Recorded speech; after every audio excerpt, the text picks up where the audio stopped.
लग्नाचे दागिने म्हणजे श्रीमंत पेशवाई दागिने, नाशिकचे सुप्रसिद्ध सराफ मयूर अलंकार सराफ। ताज्या बातम्यांसाठी नाशिक न्यूजच्या YouTube चॅनलला सबस्क्राईब करा आणि बेल आयकॉनला प्रेस करा।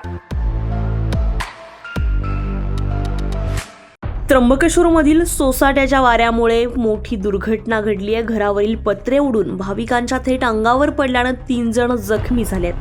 ही घटना काल रात्री 8 वाजेच्या सुमारास मेन रोडवर घडली आहे। जखमींवर सध्या उपचार सुरू आहेत। त्र्यंबकेश्वर शहरामध्ये संततधार पावसासोबतच जोरदार वारे वाहत असून त्यातूनच ही दुर्घटना घडली आहे। मेन रोडवरून 8 भाविकांचा समूह जात असताना अचानक एका घरावरील पत्रे उडून त्यांच्या अंगावर कोसळली आहेत। या घटनेमध्ये 3 भाविक जखमी झाले आहेत, तर त्यांना तातडीने त्र्यंबकेश्वर उपजिल्हा रुग्णालयामध्ये दाखल करण्यात आलाय।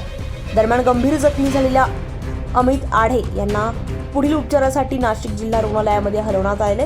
ही संपूर्ण घटना CCTV मध्ये कैद झाली असून वाऱ्याचा जोर किती तीव्र होता याचं दृश्य समोर आलंय। संततधार पाऊस आणि जोरदार वाऱ्यामुळे नागरिकांनी सावध राहण्याचं आवाहन आता प्रशासनाकडून करण्यात येत आहे। संजय परमार, नाशिक न्यूज, त्र्यंबकेश्वर, नाशिक।